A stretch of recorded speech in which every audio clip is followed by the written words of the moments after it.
سبحانك لا علم لنا إلا ما علمتنا إنك أنت العليم الحكيم. الحمد لله نحمده ونستعينه ونستغفره ونؤمن به ونتوكل عليه ونعوذ بالله من شرور أنفسنا ومن سيئات أعمالنا.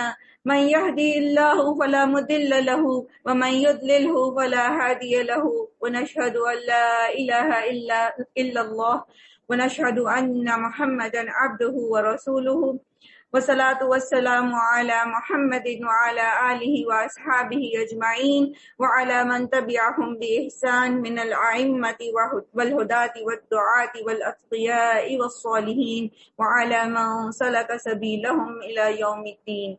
اما بعد فاعوذ باللہ من الشیطان الرجیم بسم اللہ الرحمن الرحیم. السلام علیکم ورحمۃ اللہ وبرکاتہ.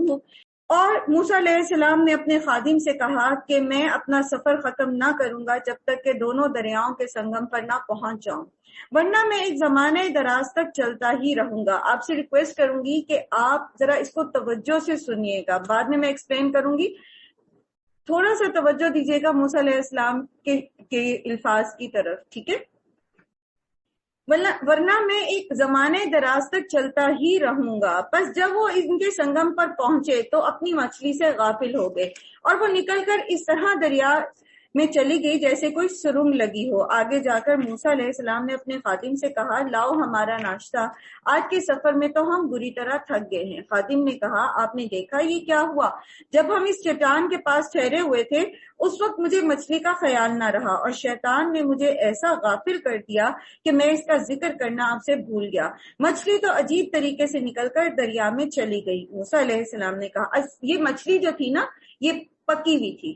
اور موسیٰ علیہ السلام اپنے اسٹوڈنٹ کو لے کر، اپنے شاگرد جن کا نام یوشع بن نون تھا، یہ ایک سفر پر نکلے علم کے حصول کے، ٹھیک ہے؟ کیونکہ انہوں نے ایک جگہ خطاب کر رہے تھے تو ان سے کسی نے سوال کیا کہ موسیٰ اس وقت زمین پر سب سے زیادہ علم کس کے پاس ہے؟ تو موسیٰ علیہ السلام چونکہ اللہ کے نبی تھے تو انہیں یہ گمان ہوا کہ شاید میرے پاس ہی یہ علم ہے. تو انہوں نے کہا کہ میرے پاس، تب اللہ سبحانہ و تعالیٰ نے وحی کی کہ نہیں، تمہارے پاس علم نہیں ہے. جیسے پیچھے آپ نے بھی پڑھا نا کہ ہر علم والے کے اوپر ایک اور علم والا ہوتا ہے. تو اللہ تعالیٰ نے بتایا کہ میرا ایک فلاں جگہ پر جہاں پر دو دریا کا سنگم ہوگا وہاں تمہیں میرا ایک بندہ ملے گا جس کے پاس وہ علم ہے جو تمہارے پاس نہیں ہے. تو اب نشانی یہ تھی کہ جہاں پر یہ مچھلی دریا میں راستہ بنا لے گی وہیں وہ شخص موسیٰ علیہ السلام اور یوشع بن نون کو ملنا تھا اس شخص نے. تو اب ہوا یہ کہ یہ ایک چٹان کے پاس بیٹھے اور وہاں پر ان کی آنکھ لگ گئی موسیٰ علیہ السلام کی، اور مچھلی نے راستہ بنایا اور وہ نکل گیا اور شیطان نے یوشع کو بھلوا دیا. یاد رکھیے شیطان نیکی کے کام بھلوا دیتا ہے. کوشش اس کی ہوتی ہے کہ انسان اگر ویسے نہیں باز آ رہا تو اس کو بھلوا دے. تو وہ کہتے ہیں، موسیٰ نے کہا کہ اسی کی تو ہمیں تلاش تھی، چنانچہ وہ دونوں اپنے نقش قدم پر پھر واپس ہوئے اور وہاں انہوں نے ہمارے بندوں میں سے ایک بندے، کہا جاتا ہے کہ یہ خضر علیہ السلام تھے. اور خضر علیہ السلام کے بارے میں مختلف، چونکہ ہمیں کسی صحیح روایت سے نہیں پتا چلتا کہ آیا یہ کون تھے، تو بعض کہتے ہیں کہ یہ فرشتہ تھے. اللہ سبحانہ تعالیٰ نے موسیٰ علیہ السلام کو علم سکھانے کے لیے بھیجا تھا ان کو. اور بعض کہتے ہیں کہ نہیں، وہ کوئی نبی تھے، کیونکہ جس طرح کا علم ان کے پاس تھا وہ کسی عام شخص کے پاس ہو نہیں سکتا. لیکن بہرحال اللہ سبحانہ و تعالیٰ نے اور اللہ کے رسول نے جب اس کے ذکر میں ہمیں نہیں الجھایا اور ہمیں یہ سکھانا چاہا ہے کہ اس قصے میں سے حکمتیں سیکھو، تو اس بحث میں ہم نہیں پڑھتے. لیکن ایک چیز یاد رکھیے، خضر علیہ السلام کے بارے میں بہت ساری مسکنسیپشنز ہمارے ہاں موجود ہے. بعض کہتے ہیں کہ خضر جو ہیں ان کو ابدی زندگی ملی ہوئی ہے، اس کے لیے بعض دعا بھی دیتے نا کہ تمہیں عمر خضر ملے. تو یہ غلط کانسیپٹ ہے. ایسا نہیں ہے کہ خضر علیہ السلام جو ہے وہ زندہ ہوں، کیونکہ جو بھی اس کے زمین کے اوپر موجود ہے اس کو بہرحال موت آنی ہی ہے. پھر یہ کہ نبی صلی اللہ علیہ وآلہ وسلم نے ایک مرتبہ یہ فرمایا تھا کہ اس وقت روئے زمین پر جو جتنی بھی جاندار موجود ہیں 100 سال بعد وہ زندہ نہیں ہوں گے. یعنی اس وقت اگر خضر علیہ السلام زندہ بھی ہوتے، اگر ہم یہ سوچ لیں کہ ان کو کوئی ایسی زندگی ملی تھی، تو بھی نبی صلی اللہ علیہ وآلہ وسلم کے اس ارشاد کے مطابق اب وہ زندہ نہیں ہے. بہرحال نہ تو ہمیں کوئی صحیح روایت سے پتہ چلتا ہے کہ خضر علیہ السلام کو کوئی ایسی زندگی ملی، اور نہ ہی یہ کہ خضر لوگوں کی مدد کرتے ہیں خضر علیہ السلام آ کر. خاص طور پر لوگ جب کشتی کے سفر پر نکلتے ہیں تو بعض لوگ شرک کی اس انتہا کو بھی پہنچے ہوئے ہیں کہ وہ خضر کو پکارتے ہیں اپنی مدد کے لیے، تو یہ شرک ہے، ٹھیک ہے۔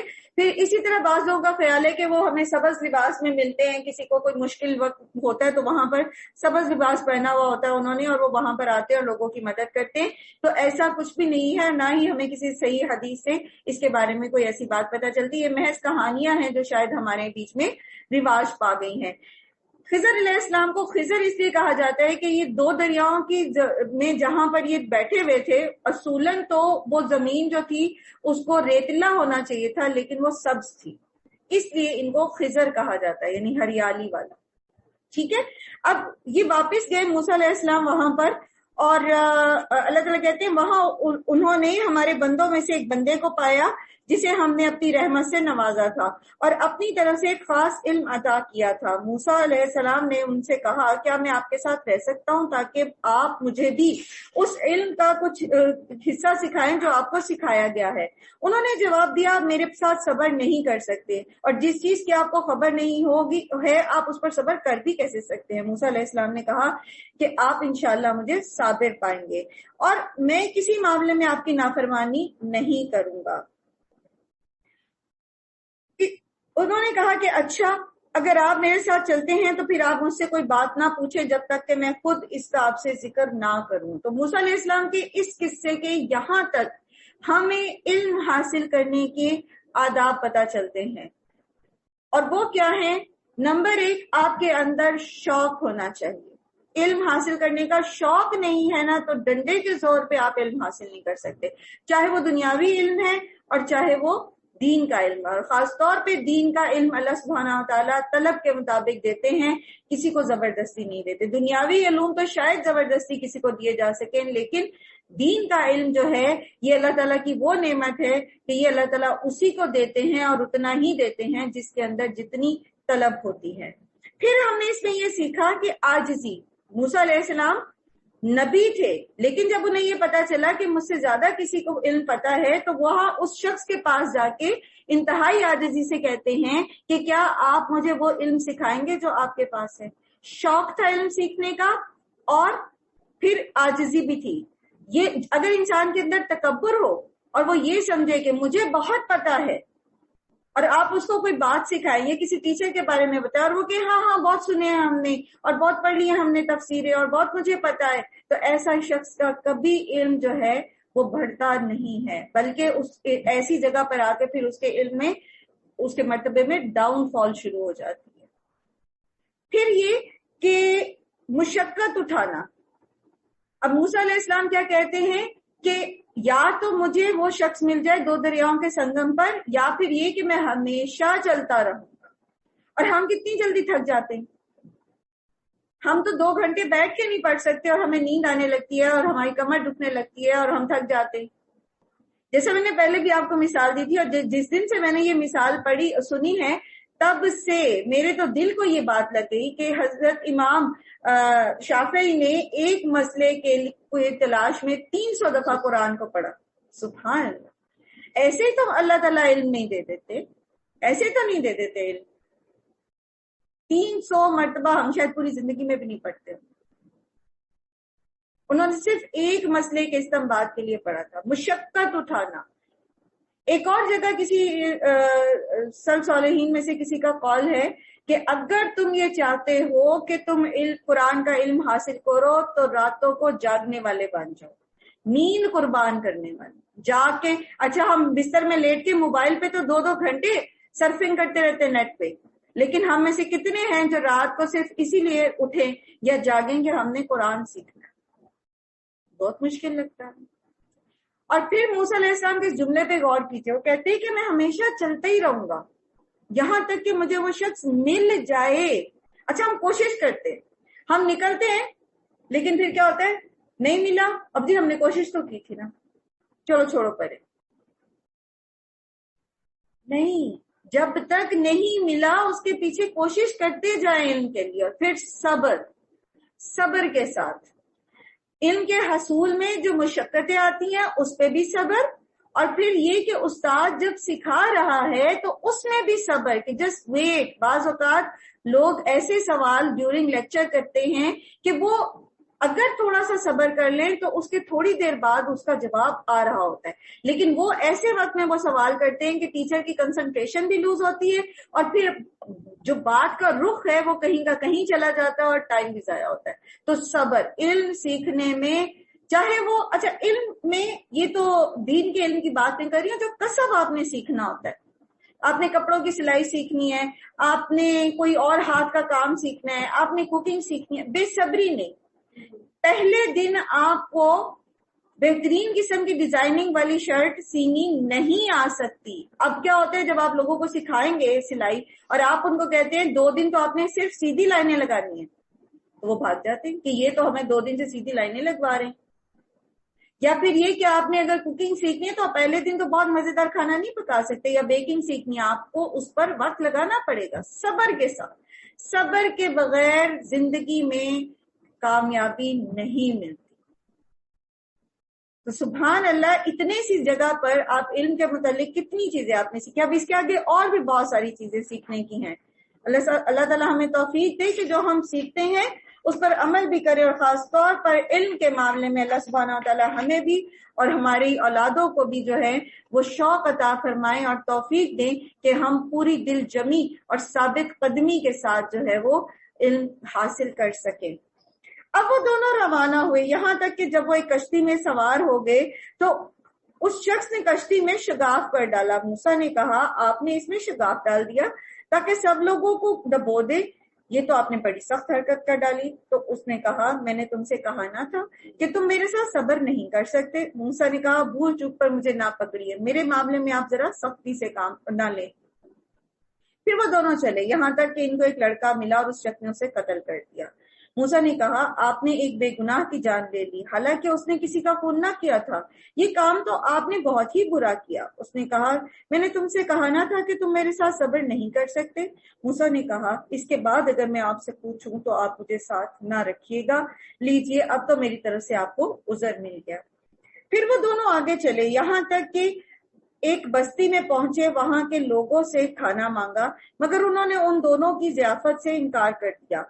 وہاں انہوں نے ایک دیوار دیکھی جو گرنے ہی والی تھی، اس شخص نے اس دیوار کو پھر قائم کر دیا۔ موسیٰ نے کہا اگر آپ چاہتے تو اس کام کی اجرت لے سکتے تھے۔ اس نے کہا بس میرا اور تمہارا ساتھ یہاں ختم ہوا، اب میں تمہیں ان باتوں کے بارے میں بتاتا ہوں جن پر تم صبر نہ کر سکے۔ اس کشتی کا معاملہ یہ ہے کہ وہ چند غریب آدمیوں کی تھی جو دریا میں محنت مزدوری کرتے تھے۔ میں نے چاہا کہ اسے عیب دار کر دوں کیونکہ آگے ایک ایسے شخص کا علاقہ تھا جو ہر کشتی کو زبردستی چھین لیتا تھا۔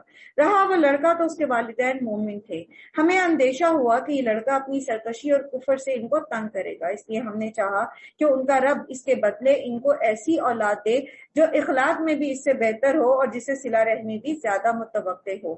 اور اس دیوار کا معاملہ یہ ہے کہ 2 یتیم لڑکوں کی ہے جو اس شہر میں رہتے ہیں۔ اس دیوار کے نیچے ان بچوں کے لیے ایک خزانہ دفن ہے اور ان کا باپ ایک بہت نیک آدمی تھا، اس لیے تمہارے رب نے یہ چاہا کہ یہ دونوں بچے جب تک بالغ نہ ہوں یہ اپنا خزانہ خود نکالیں۔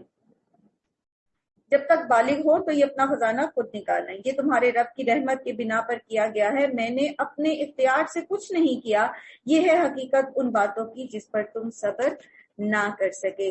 محمد صلی اللہ علیہ وآلہ وسلم نے جب یہ واقعہ لوگوں کو سنایا تو کہتے ہیں اللہ موسیٰ علیہ السلام پر رحم فرمائے، اگر وہ یہ باتیں نہ پوچھتے تو ہمیں مزید علم حاصل ہو سکتا تھا، یعنی اگر وہ تھوڑا صبر کرتے تو ہمیں اور بھی علم حاصل ہوتا۔ اب ہم یہ دیکھتے ہیں کہ موسیٰ علیہ السلام کے اس واقعے جو سفر خضر تھا ان کا، اس میں ہم نے کیا سیکھا۔ ایک بات یاد رکھیے کہ جہاں تک معاملہ ہے کشتی میں شگاف ڈالنے کا اور کسی بچے کو قتل کرنے کا، اس کا اختیار اللہ تعالیٰ نے کسی کو نہیں دیا کہ کوئی اگرچہ یہ جانتا بھی ہے کہ یہ فلاں بچہ جو ہے یہ بڑا ہو کر، اول تو غیب کا علم کسی کے پاس نہیں ہے، لیکن کوئی کہتے ہیں کہ یہ بہت ہی خراب ہے، اس میں اس کے آثار ہی اچھے نہیں ہیں، اور میں نے تو خواب میں دیکھا ہے یا مجھے تو کشف ہوا ہے یا میرے تو کسی طرح سے مجھے پتا چلا ہے کہ اس کا مر جانا ہی بہتر ہے تو میں اس کو قتل کر دوں۔ یاد رکھیے نفس کی حرمت ہے، ہر جان کی حرمت ہے، ہم پیچھے پڑھ کے ہیں قرآن کریم میں، کسی کو اس چیز کی اجازت نہیں، حتیٰ کہ انبیاء نے بھی اپنے طور پر کوئی ایسا اقدام کبھی نہیں کیا نہ کسی کی املاک کو آپ نقصان پہنچا سکتے ہیں. کوئی کہے کہ میں بہت ولی اور نیک بزرگ ہوں اور مجھے تو کشف ہوا ہے یا میری تو خواب میں آ کے کسی نے کہا ہے کہ یہ اس کی فلانی گاڑی کو تم توڑوا دو یا فلانی جیسے کشتی میں سوراخ کیا گیا یہاں تو یہ تم ایسے کر دو, تو اس چیز کی اجازت شریعت میں نہیں ہے. یہاں جو واقعات ہمیں بتائے جا رہے ہیں یہ اصل میں اللہ سبحانہ و تعالی کی مصلحتیں سکھانے کے لیے یہ سفر جو ہے موسیٰ علیہ السلام کو کرایا گیا تھا. یعنی ان کو وہ علم بتانے کے لیے کہ دیکھو جو دنیا میں جتنے بھی معاملات ہوتے ہیں بظاہر ہمیں انہیں ان کی شکل کیسی ہی نظر آتی ہے, لیکن در پردہ اس کے پیچھے اللہ سبحانہ و تعالیٰ کی حکمتیں جو ہیں وہ کام کر رہی ہوتی ہیں. ٹھیک ہے, اب جیسے کہ بظاہر آپ کو لگتا ہے کہ یہ کشتی میں سوراخ کر دیا اور یہ کشتی ڈوب جائے گی جیسے موسیٰ علیہ السلام نے کہا, لیکن اس میں مصلحت کیا تھی کہ آگے ایک ایسا بادشاہ تھا, اس کے کارندے جو تھے وہ جبرن لوگوں کی صحیح سالم کشتیاں چھین رہے تھے, تو اگر وہ کشتی آگے چلی جاتی تو وہ چھن جاتی ان سے. اسی طرح وہ بچہ بظاہر لگتا ہے کہ کسی کا بچہ فوت ہو گیا ہے تو اس میں تو بہت ہی برا ہوا ان کے ساتھ اور والدین بھی دکھی ہوں گے, لیکن اللہ تعالیٰ نے ایک بڑی مصیبت سے جو اگر وہ جوان ہو کر کفر کرتا اور ان کے ساتھ قطع رحمی کرتا اور ان کے ساتھ بدخواہی کا معاملہ کرتا, ان کے ساتھ جھگڑا کرتا, مار پیٹ کرتا, تو پھر کیا تھا ان کے لیے زیادہ تکلیف تھی اس میں. ایک چھوٹے بچے کے مر جانے پر صبر کرنا نسبتاً آسان ہے, ایک جوان اولاد کے نافرمان اور بدتمیز اور کافر ہو جانے پر صبر کرنے کی نسبت. اللہ تعالیٰ نے گویا ان کو ایک بڑی مصیبت سے بچا لیا. تو بظاہر کچھ معاملات ہمیں ایسے لگتے ہیں کہ یہ میرے ساتھ کیا ہو گیا, یہ ایسا کیوں ہو گیا, یہ میں تو جا رہا تھا اپنے آفس اور مجھے تو آج ایک بہت ہی اہم میٹنگ میں جانا تھا, لیکن یہ میری بائک کا ٹائر پنکچر ہو گیا, اور انسان خوف کا شکار ہوتا ہے اور بڑا ہی جھنجھلاتا ہے اس پر, اور پھر وہ اس کو چھوڑتا ہے اور پھر وہ کسی اور ذریعے سے دفتر پہنچتا ہے, وہ سوچتا رہتا ہے کہ میرے ساتھ ہی ایسا کیوں ہوا. لیکن عین ممکن ہے, اللہ تعالیٰ کو پتا تھا کہ اگر وہ موٹر سائیکل پر نکلتا تو باہر نکلتے ہی اس کا ایکسیڈنٹ ہو جاتا. اللہ تعالیٰ نے اس کو بچا لیا, ہمیں نہیں پتا. اللہ عالم وانتم لا تعلمون, اللہ کو پتا ہے ہمیں نہیں پتا. تو اللہ کی رضا میں راضی رہنا, یہ ہے وہ ویژن جو مومن کو قرآن سکھاتا ہے کہ رضیت باللہ ربن, جو کچھ تمہارے ساتھ ہوگا اللہ کی طرف سے اس میں خیر ہی ہے. اللہ تعالیٰ ظلم کرنے والا نہیں ہے, اللہ اپنے بندوں پر ظلم کرنے والا نہیں ہے. جو اگرچہ ہمیں لگتا ہے کہ یہ میرے اوپر کوئی بیماری آ گئی ہے, ہمیں لگتا ہے بعض اوقات کیا ہوتا ہے چھوٹے بچوں کی پے در پے پیدائش پر مائیں جھنجھلانے لگتی ہیں اور ان کو بھی لان تان کرتی ہیں اور اپنے اوپر بھی اور شوہر پر بھی کہ یہ کیا مصیبت ہے اور ہر وقت میرے تو آرام نصیب نہیں ہوتا اور یہ اور نہیں اور وہ نہیں. تو اللہ تعالیٰ کو بہتر پتا ہے کہ اس نے کب آپ کو کیا چیز دینی ہے, اس میں ہمارے لیے خیر ہی ہے. کوئی بھی معاملہ ہو یاد رکھیے کہ اللہ کی رحمت چھپی ہوئی ہوتی ہے اس میں. ہاں بعض اوقات یہ ہوتا ہے کہ بظاہر کچھ معاملہ سمجھ نہیں آتا, لیکن ہوتا یہ کہ اللہ تعالیٰ نے ہمارے لیے اپنے پاس ایک اونچا درجہ رکھا ہوتا ہے, لیکن ہمارے اعمال ایسے نہیں ہوتے کہ ہم وہ بڑا درجہ اللہ کے پاس پائیں, تو پھر اللہ تعالیٰ ہمیں کسی تکلیف میں مبتلا کر دیتے. اب ہم اس تکلیف پہ صبر کرتے تو اللہ تعالیٰ اس صبر کی وجہ سے ہمیں وہ بڑا درجہ دے دیتے. تو اللہ کے ہر معاملے میں خیر ہے, یہ سیکھتے ہیں ہم یہاں سے. کسی کے مر جانے میں, کسی کے زندہ رہنے میں, کچھ مل جانے پہ, کچھ نہ ملنے پہ خیر ہی ہے. پھر ایک اور چیز جو ہم نے یہاں سیکھی ہے وہ یہ ہے کہ ہم اپنے بچوں کے معاملے میں کتنے فکر مند ہوتے ہیں. خاص طور پر جب ہمارے بچے چھوٹے ہوتے ہیں تو ماؤں کو ایک ہی فکر ہوتی ہے, اگر مجھے کچھ ہو گیا تو میرے بچوں کا کیا بنے گا.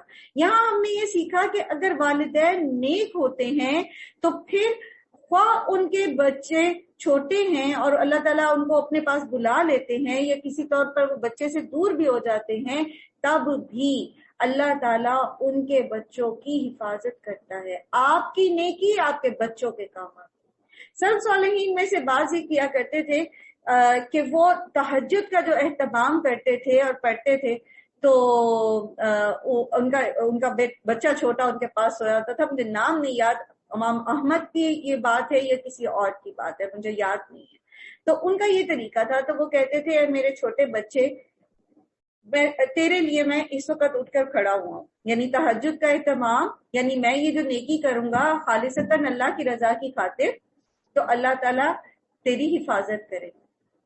تو ہم تو بچے کی حفاظت نہیں کر سکتے، اب ماں زندہ بھی ہو تب بھی بچے کی حفاظت تو نہیں کر سکتے. اگر کچھ بھی اس کو ہونا ہو تو اس کو ہو جائے گا، آپ اس کو بچا تو نہیں سکتے.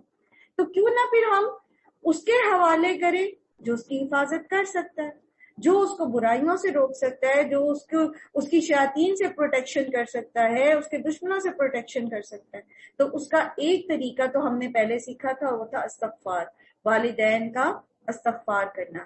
پھر یہ کہ بچوں کو، پھر ہم نے سیکھی تھی دعا کہ آپ اپنے بچوں کو اللہ کے سپورٹ کرتے ہیں، وہ دعائیں سیکھی تھی ہم نے، اعوذ بکلمات اللہ التامات والی بھی، اور پھر جب آپ ان کو گھر سے باہر بھیجتے ہیں تب بھی. اور تیسری چیز یہ کہ آپ اپنی نیکیاں بڑھا دیں، کیونکہ اللہ تعالیٰ بہت شاکر علیم، بہت شاکر ہے، وہ الشکور ہے، وہ اتنا قدردان ہے، اتنا قدردان ہے کہ ہم امیجن نہیں کر سکتے کہ ہماری چھوٹی سی نیکی کے جو اس نے قدردانی کرنی ہے، اس کی برکتیں کہاں کہاں اترنی ہے. آپ جہاں بیٹھے ہیں آپ نے وہاں نیکی کی ہے، اور آپ کی وہ برکتیں آپ کے گھر پہ تو اتر رہی ہیں، لیکن امریکہ میں بیٹھی آپ کی بیٹی کے گھر پہ بھی اتر رہی. تو اللہ تعالیٰ بہت شاکر ہے، بہت الشکور ہیں، وہ قدردانی کرتے ہیں. تو نیکیاں بڑھائیں. اولاد کے بارے میں جسے وہ کہتے ہیں نا ہر وقت پریشان رہنا اور ہر وقت انہی کے پیچھے لگے رہنا. اور چھوٹے بچوں کی مائیں پڑھتی نہیں ہے، قرآن پڑھنے کے لیے سیکھنے کے لیے بلائیں تو وہ کہتے ہیں جی ہمارے پاس ٹائم نہیں ہے، ہمیں ٹائم نہیں ملتا، ہر وقت بچوں کے پیچھے بھاگنا پڑتا ہے. آپ اسباب اختیار کریں، ایسی چیزوں کو بچوں کی پہنچ سے دور رکھیں جہاں پر جو بچوں کے لیے نقصان دہ ہے، اور پھر ان کو تھوڑی دیر چھوڑ دیں اور اپنا قرآن لے کے بیٹھ جائیے. اور جب آپ چھوٹی عمر میں بچوں کے ساتھ قرآن پڑھنا شروع کرتے ہیں، یہ میرا ذاتی تجربہ ہے، چھوٹی عمر میں جب آپ بچوں کے ساتھ قرآن پڑھنا شروع کرتے ہیں تو بچوں کو پتہ لگ جاتا ہے، چاہے وہ 6 مہینے کے ہیں، چاہے وہ 1.5 سال کے ہیں، چاہے وہ 2 سال کے ہیں، ان کو پتہ چل جاتا ہے کہ یہ ماں کے پڑھنے کا وقت ہے، پھر وہ تنگ نہیں کرتے. یقین کیجئے یہ میرا ذاتی تجربہ ہے، اور اس تجربے کا مجھے ابھی تک اتنا فائدہ ہو رہا ہے کہ میں ڈیورنگ ٹریولنگ بھی بعض اوقات جب لمبا سفر ہوتا ہے تو میں پڑھاتی ہوں، تو 2 گھنٹے کی میری کلاس میں میرے بچے بھی اور الحمدللہ میرے ہسبینڈ بھی بولتے نہیں ہیں. آپ امیجن کر سکتے ہیں کہ کوئی 2 گھنٹے چپ کر کے بیٹھے. بہت سارے لوگ جو میرے ساتھ رہے ہیں ایسی کلاس میں، جیسے سدرا بھی ہیں، تو ان کو معلوم ہے کہ ہم ایسا پڑھتے رہے راستے میں، تو وہ چپ رہتے. مشکل ہے اللہ کے بچوں کے لیے. آپ تو کہتے تھے بچہ ایک شور کرتا ہے میں پڑھ نہیں سکتی، تو میں آپ کو یہ کہہ رہی ہوں کہ آپ پڑھا بھی سکتی ہیں. بچے سیکھ جاتے ہیں. یہ ہماری سستی ہوتی ہے کہ ہم ان کو سکھاتے نہیں. جب ہم چھوٹی عمر میں یہ عذر لیتے رہتے ہیں کہ بچے پڑھنے نہیں دیتے اور مائیں پڑھتی نہیں ہیں، تو پھر وہ بڑے بھی ہو جاتے تو وہ ماں کو پڑھنے نہیں دیتے. پھر بھی وہ ماں پڑھی ہوتی تو ہر 2 سیکنڈ بعد آ کے تو پوچھتے ہیں کہ جی یہ کہاں پڑھا ہوا ہے، تو وہ کیا ہے اور یہ کیا ہے. بہرحال اللہ سبحانہ تعالیٰ ہمیں توفیق دیں کہ ہم اللہ تعالیٰ کی ان حکمتوں کو سمجھنے والے ہوں. آگے آ رہا ہے ذوالقرنین کا قصہ، اور یہ بھی اپنے اندر بہت ساری باتیں رکھتا ہے. پہلے ہی میں مختصراً بتا دیتی ہوں کیونکہ وقت کی کمی بہرحال ہمیں درپیش ہوتی ہے. ذوالقرنین جو ہے یہ ایک عادل بادشاہ تھا، اور اس قصے سے ہم جو چیزیں سیکھیں گے انشاءاللہ وہ یہ ہیں کہ جو مومن بادشاہ ہوتا ہے اس کو اقتدار کی ہوس نہیں ہوتی، اور وہ لوگوں کے ساتھ زیادتی کرنے والا نہیں ہوتا. عام طور پر آپ یہ دیکھتے ہیں کہ دنیا میں جو بادشاہ ہوتے ہیں، جو دنیاوی طور پر صرف بادشاہت رکھتے ہیں، جیسا کہ وہ ملکہ سبا نے جب سلیمان علیہ السلام کا خط اس کے پاس گیا تھا تو اس نے اپنے سرداروں سے جو اس کے درباری تھے ان سے کیا کہا تھا کہ جب بادشاہ آتے ہیں تو وہ پھر وہاں کے جو بڑے لوگ ہوتے ہیں، جو عزت والے لوگ ہوتے ہیں اس علاقے کے، ان کو رسوا کرتے، ان کو نکال دیتے. تو ہمارے جنرل آبزرویشن بھی یہی ہے کہ عام طور پر ایسا ہی ہوتا ہے. لیکن ذوالقرنین کے قصے میں ہم یہ دیکھتے ہیں کہ وہ لوگوں کی مدد کرتے ہیں، جہاں بھی جس بھی ڈیپوٹیشن پہ وہ جاتے ہیں لوگوں کی ہیلپ کرتے نظر آتے ہیں، اور لوگوں کو اللہ کے دین پر چلانا ان کا مقصد ہے. جو خیر کرے گا اس کے لیے بھلائی ہے، اور جو اللہ کی نافرمانی کرے گا تو اس کو سزا ملے گی. پھر اسی طرح ہم یہ دیکھتے ہیں کہ یہاں آپ پڑھیں گے فَأَتْبَعَ سَبَبًا، بار بار یہ آئے گا کہ وہ اس نے اسباب اختیار کیے. تو اللہ سبحانہ و تعالیٰ نے ہمیں جو اسباب دیے ہیں ان کو اختیار کرنا ضروری ہے، بجائے اس کے کہ ہم کہ نہیں جی میں تو بس اللہ پر ہی توکل رکھتی ہوں اور اللہ چاہے گا تو مجھے سکھا دے گا، میرے گھر میں قرآن بھی موجود ہے، میرے پاس انٹرنیٹ کی سہولت بھی موجود ہے، اور میں کہوں نہیں جی بس جی جب اللہ کو منظور ہوگا تو ہم بھی پڑھ لیں گے. تو بات دراصل یہ ہے کہ ٹھیک ہے اللہ کو منظور ہوگا تبھی ہوگا، لیکن وہ منظوری ملے گی کب؟ وہ وہاں اللہ کے پاس سے سینکشن ہوگی کب آپ کی وہ جو ہے وہ علم کے حصول کی جو پرمیشن ہے؟ جب ہم اسباب اختیار کریں گے. آپ قرآن اٹھا کے قلم لے کے کاغذ لے کے بیٹھیں گے، آپ اپنی کلاس جوائن کریں گے، یا آپ پیدل نکل کر باہر جائیں گے اور پڑھنے جائیں گے، سیکھنے جائیں گے، تبھی آپ کو وہ ملے گا.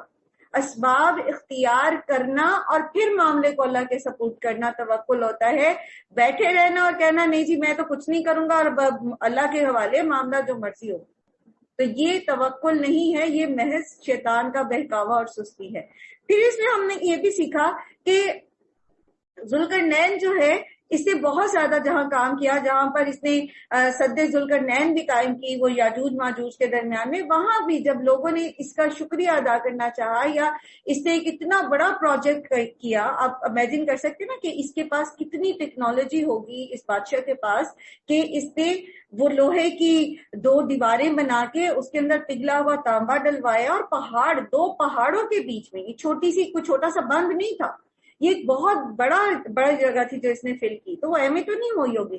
اتنا مشقت اور اتنی بڑے پروجیکٹ کو کمپلیٹ کرنے کے بعد بھی کہتے ہیں کہ یہ صرف اللہ کے فضل سے، یہ اللہ ہی کی طرف سے ممکن ہوا، یہ صرف اللہ ہی کی رحمت تھی.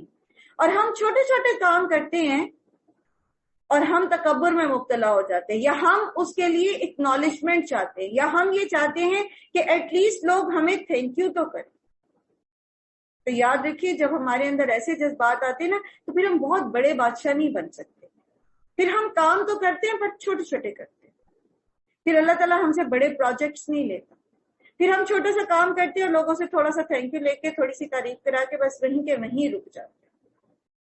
بڑے کام وہ لوگ کرتے ہیں جن کا ظرف بڑا ہوتا ہے، اور خاص طور پر دین میں ترقی وہ لوگ کرتے ہیں جو صرف اپنے رب کے ساتھ اپنے تعلق کو سیٹ رکھنا چاہتے ہیں، اسی کے شکر گزار ہوتے ہیں، اسی کے کرم نوازی کو مانتے ہیں، اور اس چیز اپنی عاجزی کو سامنے رکھتے ہیں کہ میں تو کسی قابل ہوں ہی نہیں، نہ علم کے حصول کے معاملے میں، نہ کسی کو کچھ بتانے کے معاملے میں، نہ کسی کی کوئی مدد کرنے کے معاملے میں تو کچھ بھی نہیں کر سکتا. جو کچھ ہوتا ہے ساری تعریف صرف اللہ ہی کے لیے ہے. الحمدللہ.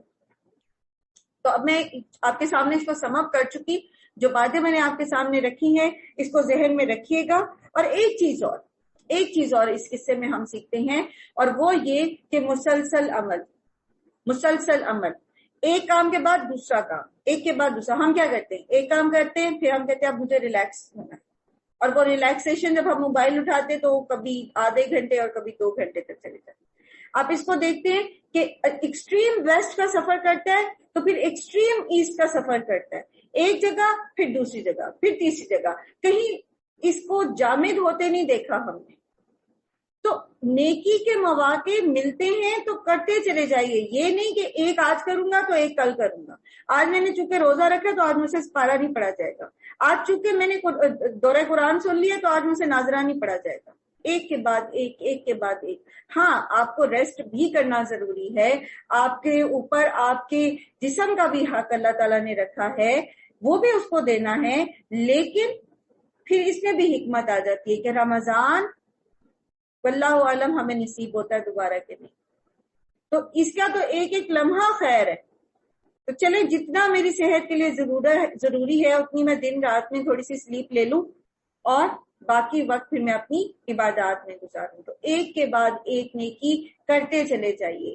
صدقہ، کبھی آپ دن میں کسی ٹائم صدقہ کریں، کسی ٹائم آپ نفل پڑھ رہے ہیں، کسی ٹائم آپ نماز فرض پڑھ رہے ہیں، نماز کسی ٹائم پہ آپ پڑھ رہے ہیں، کسی ٹائم پہ آپ پڑھا رہے ہیں، کسی ٹائم پہ آپ تسبیح کر رہے ہیں، کھانا پکا رہے ہیں آپ تسبیح کر رہے ہیں، جھاڑو لگا رہے ہیں آپ تسبیح کر رہے ہیں، کچھ بھی کر رہے ہیں، درود شریف پڑھ رہے ہیں، کرتے جائیں کرتے جائیں۔ اللہ سبحانہ تعالیٰ ہماری چھوٹی چھوٹی کوششوں کو بڑے عمل کے ساتھ بڑے اجر کے ساتھ قبول فرمائے۔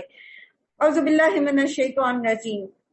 وَيَسْأَلُونَكَ عَنْ ذِي الْقَرْنَيْنِ، اور اے محمد صلی اللہ علیہ وسلم یہ لوگ آپ سے ذوالقرنین کے بارے میں سوال کرتے، یہ بھی یہودیوں نے سوال کہا تھا ان سے پوچھنے کے لیے۔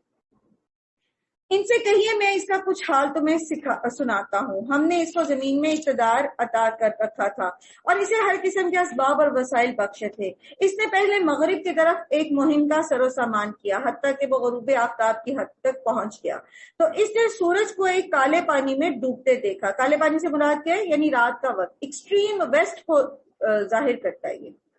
اور وہاں اسے ایک قوم ملی جس نے کہا ہم نے کہا ذوالقرنین تجھے یہ اختیار حاصل ہے کہ یا تو انہیں تکلیف دے یا تو ان کے ساتھ اچھا رویہ اختیار کر۔ یعنی کسی بھی فاتح قوم کو، جیسے میں نے عرض کیا کہ وہ کیا کرتے ہیں مفتوح قوم کے ساتھ، لیکن یہاں اللہ نے اختیار بھی دیا، اس کو اتنی زبردست فتح ملی کہ گویا اس کے پاس اختیار تھا کہ یہ کیا کرتا ہے، ان کے ساتھ اچھا کرے یا برا کرے، کوئی اس کو پوچھنے والا نہیں تھا۔ تو اس نے کہا کہ جو ان میں سے ظلم کرے گا اس کو تو سزا دیں گے، اور پھر وہ اپنے رب کی طرف پلٹایا جائے گا اور وہ اسے اور زیادہ سخت عذاب دے گا، اور جو ان میں سے ایمان لائے گا اور نیک عمل کرے گا اس کے لیے اچھی جزا ہے، ہم ان کو نرم احکام دیں گے۔ پھر اس نے ایک دوسری مہم کی تیاری کی یہاں تک کہ طلوع آفتاب کی حد تک پہنچ گیا۔ وہاں اس نے دیکھا سورج ایک ایسی قوم پر طلوع ہو رہا ہے جس کے لیے دھوپ سے بچنے کا کوئی سامان ہم نے مہیا نہیں کیا تھا۔ یہ حال تھا ان کا، اور ذوالقرنین کے پاس جو کچھ تھا اسے ہم جانتے تھے، یعنی ساری کی ساری ٹیکنالوجی جو ذوالقرنین کے پاس تھی وہ اصل میں اللہ ہی نے اس کو دی تھی، اور اللہ ہی دینے والا ہے، یاد رکھیے اللہ ہی دینے والا، بندہ تو کس قابل نہیں، کسی قابل نہیں ہے کہ آپ کہیں کہ میں نے تو فلاں ڈگری کر لی ہے تو اب میں فلاں اور فلاں کچھ کر سکتا ہوں، نہیں، وہ اسباب تو ہے لیکن جب تک اللہ تعالیٰ توفیق نہ دے نا ہم کر نہیں سکتے۔ کتنے لوگ ہیں جن کے پاس قرآن کا علم، کتنے حفاظ ہیں جن کے سینوں میں قرآن ہے، لیکن جب آپ ان کا عمل دیکھیں تو قرآن کہیں نظر نہیں آتا۔ تو اللہ کی توفیق کے بغیر ہم کچھ کر نہیں سکتے، یاد رکھیے۔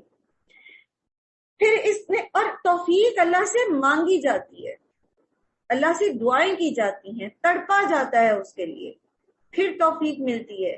یہ نہیں کہ ہم کہ اللہ توفیق دے گا تو ہم بھی کر لیں، اللہ سے مانگے، اپنے لیے اولادوں کے لیے بھی مانگے۔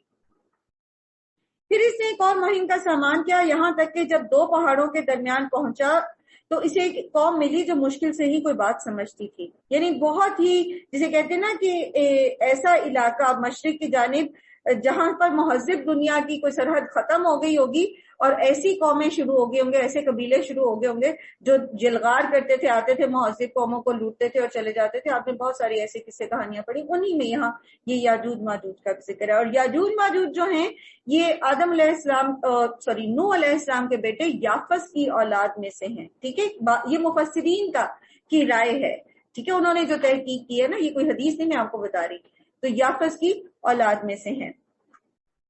پھر یہ کہ اللہ تعالیٰ ان لوگوں نے کہا کہ ذوالقرنین یاجوج اور ماجوج اس سرزمین میں فساد پھیلاتے ہیں، کیا ہم تجھے کوئی ٹیکس اس کام کے لیے دیں کہ تو ہمارے اور ان کے درمیان کوئی بند تعمیر کر دے؟ اس نے کہا جو کچھ میرے رب نے مجھے دے رکھا ہے وہ بہت ہے، تم بس محنت کے ذریعے سے میری مدد کرو، میں تمہارے اور ان کے درمیان بند بنائے دیتا ہوں، مجھے لوہے کی چادریں لا کر دو۔ انہوں نے صد کہا تھا اور اس نے کہا کہ میں ردم بناتا ہوں، ردم زیادہ مضبوط دیوار کو کہتے ہیں۔ آخر جب دونوں پہاڑوں کے درمیان خلا کو اس نے پاٹ دیا تو دونوں لوگوں سے کہا کہ اب آگ دہکاؤ، یہاں تک کہ جب یہ آہنی دیواریں بالکل آگ کی طرح سرخ ہو گئی تو اس نے کہا لاؤ اب میں اس میں پگھلا ہوا تانبا انڈیلوں گا۔ یہ بند ایسا تھا کہ یاجوج ماجوج اس پر چڑھ بھی نہیں سکتے تھے اور اس میں نقب لگانا ان کے لیے مشکل تھا۔ ذوالقرنین نے کہا ھذا رحمت من ربی، یہ میرے رب کی رحمت سے پاسبل ہوا ہے۔ جو بھی کامیابی آپ کو ملتی ہے نا، چاہے آپ کو بظاہر یہ لگتا ہے کہ آپ نے اس کے لیے دن رات ایک کیا تھا، بھوک پیاس کاٹی تھی، مشکلیں کاٹی تھی، کبھی یہ نہ کہیں کہ ھذا من علم عندی، کہ یہ اس علم کی وجہ سے مجھے ملا ہے یا یہ میری کوششوں کی وجہ سے مجھے ملا ہے. یاد رکھیے وہ جتنی آپ نے مشقت کی نا اس کی توفیق بھی آپ کو اللہ نے ہی دی. اگر نہ دیتا تو آپ کر نہیں سکتے تھے. تو جو کچھ بھی ملتا ہے، جو کوشش بھی ہم کرتے ہیں، وہ بھی اللہ ہی کی رحمت ہوتی ہے. اور یہ جو ہمارے ہاں مشہور ہے نا کہ یہ سیلف میڈ انسان ہے، ہم اکثر کہتے ہیں، بلکہ ہم اس کے اوپر بڑا فخر محسوس کرتے ہیں جب ہم کہتے ہیں کہ میں سیلف میڈ انسان. میرے باپ نے کوئی جاگیر نہیں چھوڑی تھی، جو کچھ کمائی کی ہے میں نے، تو یہ میں نے خود اپنے لیے بنایا. تو یاد رکھیے کہ یہ کہنا کہ میں سیلف میڈ انسان ہوں یہ تکبر کا جملہ ہے. کوئی انسان اپنے آپ کو نہیں بنا سکتا. یہ اللہ ہی کا پلان تھا کہ اگر باپ کے پاس نہیں تھا تو بیٹے کو میسر آ گیا. یہ اللہ ہی نے اس کے لیے پلان کیا تھا اور اللہ ہی اس کو دینے والا تھا. اور اللہ ہی نے اس کو توفیق دی کہ ٹھیک ہے وہ علم حاصل کرتا، اور اللہ ہی نے اس کے لیے اپرچونٹی کریٹ کی تھی کہ وہ جاب کر سکتا، اور ایسی جگہ اس کو جاب مل جانے اور اس میں سے اس کا پیسہ کمانے، اور اس کی اب چاہے وہ سارا حلال ہی ہے، یہ محض اللہ کی مہربانی ہوتی ہے. پھر ذوالقرنین نے کہا کہ یہ میرے رب کی رحمت ہے، مگر جب میرے رب کے وعدے کا وقت آ جائے گا یعنی قیامت کا، تو وہ اس کو پیوند خواب کر دے گا، اور میرے رب کا وعدہ برحق ہے. یاجوج ماجوج جو ہیں یہ قرب قیامت کی نشانیوں میں سے ہیں. اور اس روز ہم لوگوں کو چھوڑ دیں گے کہ سمندر کی موجوں کی طرح ایک دوسرے سے گتھم گتھا ہوں، اور سور پھونک دیا جائے گا. یعنی ایسی بھیڑ، جب آپ عام بھی کسی ایسی جگہ پہ چلے جاتے ہیں نا بازار میں جہاں بہت زیادہ کنجسٹڈ جگہ پہ زیادہ لوگ ہوتے ہیں، تو ایسے ہی لگتا ہے جیسے لوگ ایک دوسرے سے جھگڑ رہے، حالانکہ وہ جھگڑ نہیں رہے ہوتے، نہ وہ ایک دوسرے کے ساتھ، بلکہ بچنے کی کوشش میں بھی وہ ٹکرا جاتے ایک دوسرے سے. تو قیامت کے وقت جب سارے انسان اٹھا لیے جائیں گے، اور ایک اور جگہ آتے ہے کہ پتنگوں کی صورت وہ بکھرے ہوئے ہوں گے، بے ہوں گے اور ایسی صورتحال میں ہوں گے، تو اس طرف یہاں پر اشارہ ہے کہ ایک دوسرے سے گتھم گتھا ہوں گے. سور پھونک دیا جائے گا اور ہم سب انسانوں کو ایک ساتھ جمع کریں گے.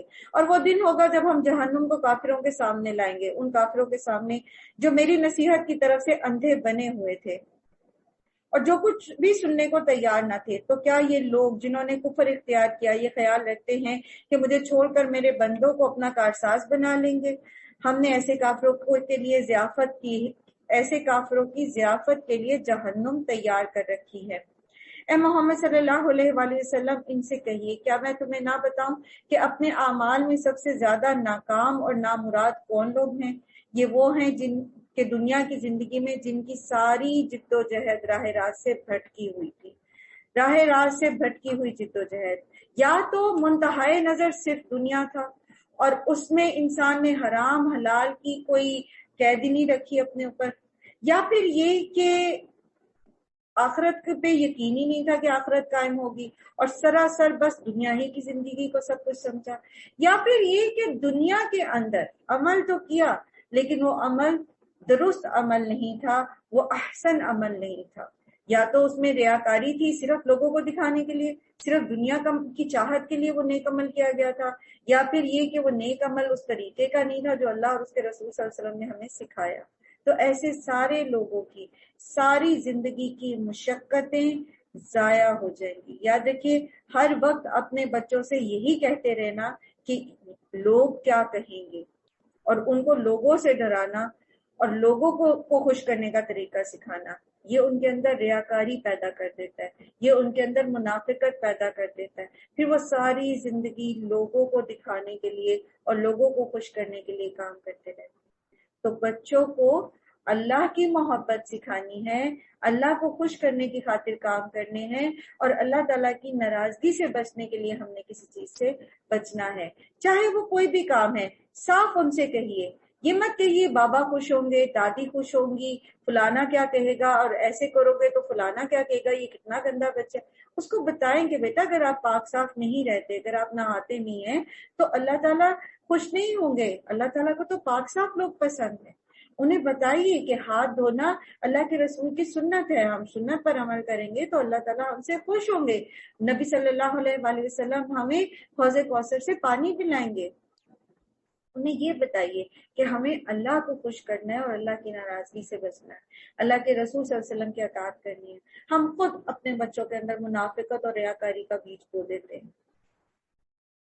نبی صلی اللہ علیہ وآلہ وسلم نے فرمایا مجھے تمہارے بارے میں سب سے زیادہ شرک اصغر کا خوف ہے۔ لوگوں نے پوچھا کہ وہ کیا ہے، تو آپ صلی اللہ علیہ وسلم نے فرمایا ریاکاری۔ قیامت کے دن اللہ عز و جل ان لوگوں سے کہے گا کہ ان لوگوں کے سامنے چلے جاؤ جن کے سامنے دنیا میں ریاکاری کرتے تھے، اور دیکھو کیا ان کے پاس کوئی بدلہ پاتے ہو۔ ہم لوگوں کو دکھانے کے لیے نیکیاں کریں، ان کی اپریسیشن حاصل کرنے کے لیے نیکیاں کریں، تو یاد رکھیے یہ بدلہ بس دنیا میں ہی مل جائے گا، آخرت میں پھر وہ نیکیاں نہیں ہوں گی۔ ایک شخص قیامت کے دن لایا جائے گا جو بہت موٹا تازہ ہوگا، فربا ہوگا، کیونکہ لوگ اپنے اعمال کے حساب سے جو ہے ان کی ہیئت کی جائے گی۔ تو اللہ تعالیٰ اس کے پاس جب اس کا وزن کیا جائے گا میزان میں، تو مچھر کے برابر بھی نہیں نکلے گا۔ اللہ تعالیٰ کے پاس اس کا وزن مچھر کے برابر بھی نہیں ہوگا۔ کیوں؟ کیونکہ جو کچھ اس نے کیا تھا لوگوں کو دکھانے کے لیے کیا تھا۔ پیچھے بھی ہم بہت ساری ایسی احادیث پڑھ کے آئے جس میں وعید ہے اس چیز کی کہ نیکی کے اعمال کسی کو دکھانے کے لیے کیے جائیں تو وہ ضائع ہو جائیں گے، اور پھر آخرت میں اس کے لیے عذاب بھی ہے۔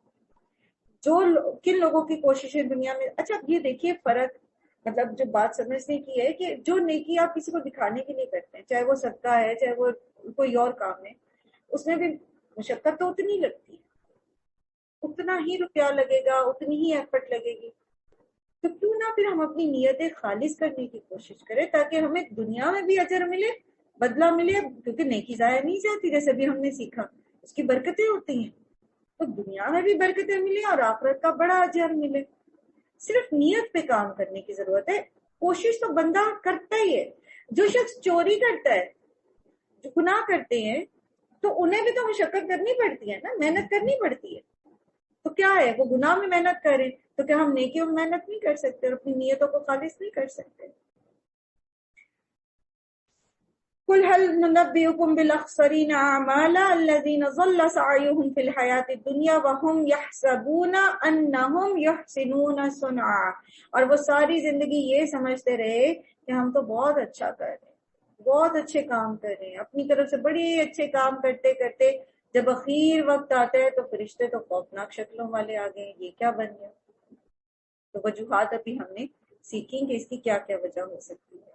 یہ وہ لوگ ہیں جنہوں نے اپنے رب کے آیات کو ماننے سے انکار کیا اور آخرت کا انکار کیا، اس لیے ان کے سارے اعمال ضائع ہو گئے۔ قیامت کے روز ہم انہیں کوئی وزن نہ دیں گے، ان کی جزا جہنم ہے، اس کفر کے بدلے جو انہوں نے کیا، اور اس مذاق کی پاداش میں جو وہ میری آیات اور میرے رسولوں کے ساتھ کیا کرتے تھے۔ البتہ وہ لوگ جو ایمان لائے اور جنہوں نے نیک اعمال کیے، ان کی میزبانی کے لیے فردوس کے باغ ہوں گے جن میں وہ ہمیشہ رہیں گے، اور کبھی اس جگہ سے نکل کر کہیں جانے کو ان کا جی نہ چاہے گا۔ اے محمد صلی اللہ علیہ وآلہ وسلم کہیے، اگر سمندر میرے رب کی باتیں لکھنے کے لیے روشنائی بن جائے تو وہ ختم ہو جائے گا، مگر میرے رب کی باتیں ختم نہ ہوں گی۔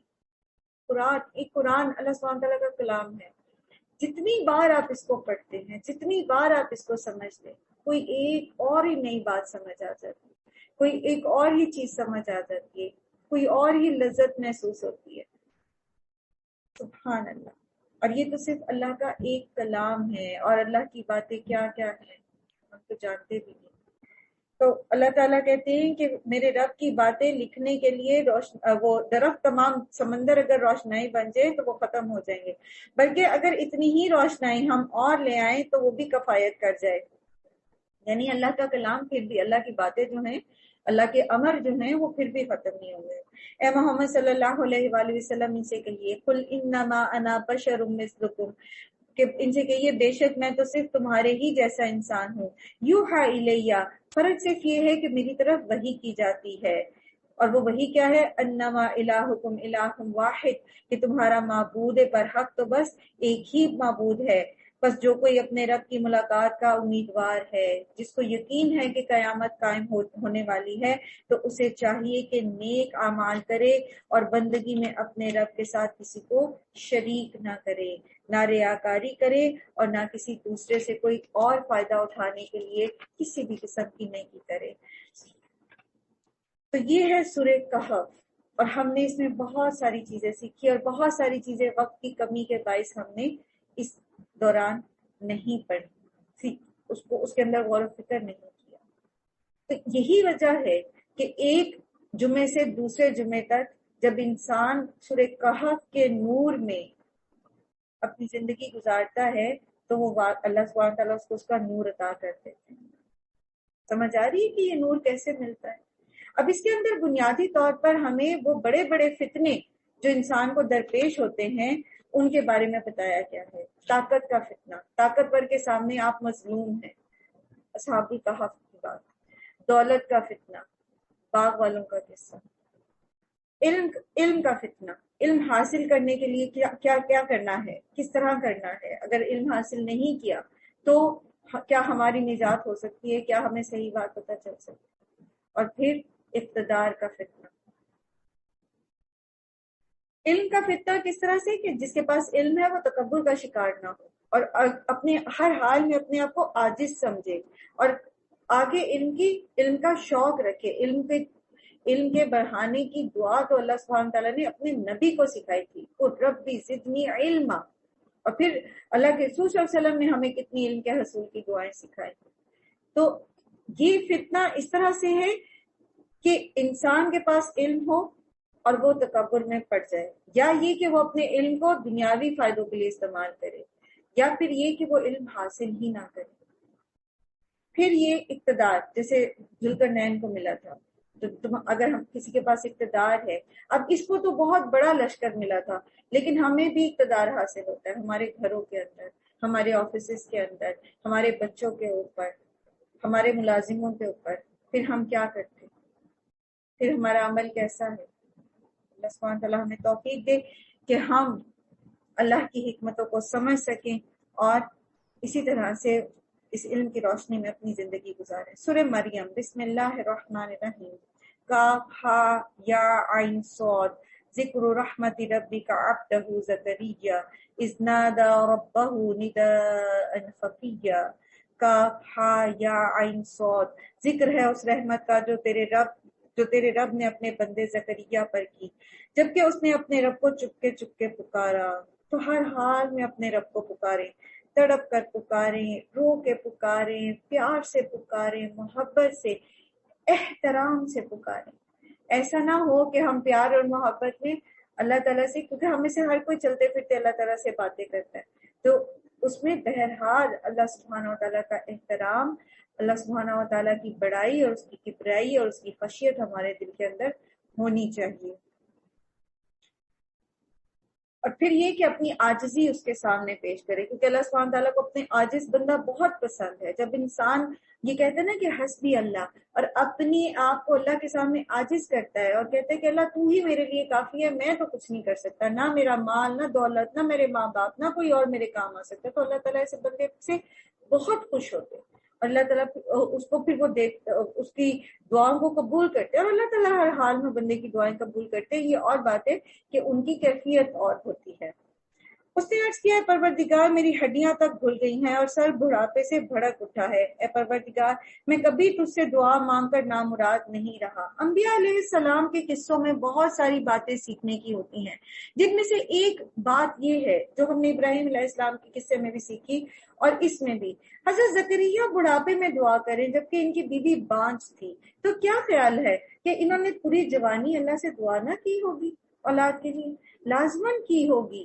لیکن یہاں پر بھی کیا کہہ رہے ہیں، پھر کیا کہہ رہے، کوئی شکوہ نہیں کر رہے کہ یا اللہ ساری زندگی ہو گئے مانگتے ہوئے، 13 سال ہو گئے شادی کو، 24 سال ہو گئے شادی کو، یہ نہیں ملا، وہ نہیں، ساری زندگی سے مانگ رہا ہوں دعائیں، اپنا گھر نہیں ملا، سکون نہیں مل رہا.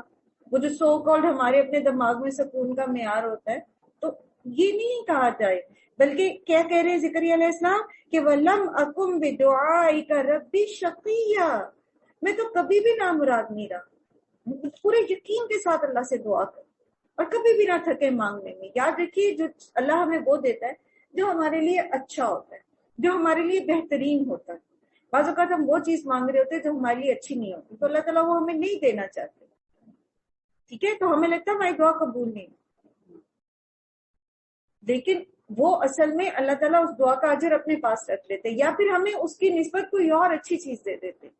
اور پھر اگر ہم یہ سوچیں کہ اچھا میری دعا تو قبول نہیں ہو رہی یا میں چھوڑ دوں دعا کرنا، تو بات دراصل یہ ہے کہ جتنا بھی ٹائم پیریڈ اللہ تعالیٰ نے اس چیز کے قبولیت کے لیے ہمارے لیے مقرر کیا ہے، اتنے عرصے میں ہم جتنی زیادہ دعائیں کریں گے نا، اتنا ہی ہمارے اجر میں اضافہ ہو جائے گا، اتنا ہی زیادہ ہمارے اعمال صالح جو ہیں وہ بڑھتے چلے جائیں گے۔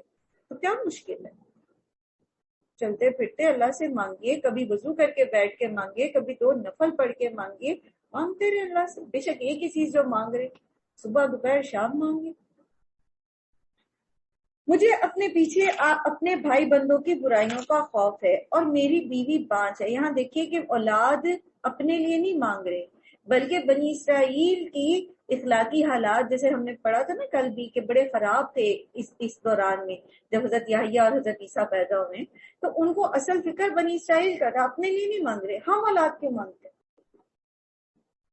ہم کیوں اولاد مانگتے؟ اپنے بیٹے کیوں مانگتے؟ بیٹوں کے پیچھے کیوں اتنا وہ ہو رہے ہوتے ہیں کہ ہمارا سہارا بنے؟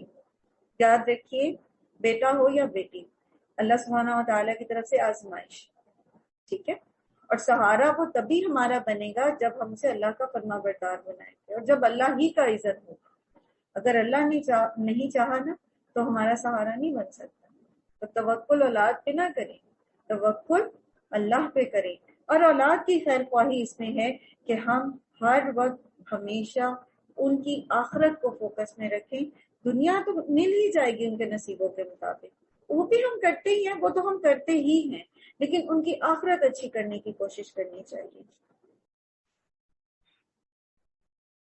تو مجھے اپنے فضل خاص سے ایک وارث عطا کر جو میرا وارث بھی ہو اور آل یعقوب کی میراث بھی پائے، یعنی نبوت۔ اور اے پروردگار، اس کو ایک پسندیدہ انسان بنا۔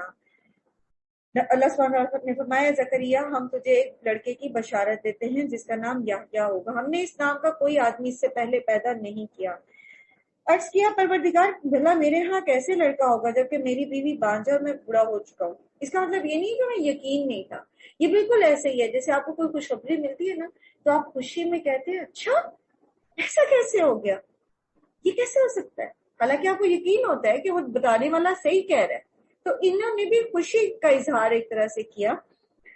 جواب میرا ایسا ہی ہوگا، تیرا رب فرماتا ہے کہ یہ تو میرے لیے ایک ذرا سی بات ہے، آخر اس سے پہلے میں تجھے بھی پیدا کر چکا ہوں جبکہ تو کوئی بھی چیز نہ تھا۔ تو اللہ کی قدرت کامل ہے، کبھی بھی مایوس نہ ہو۔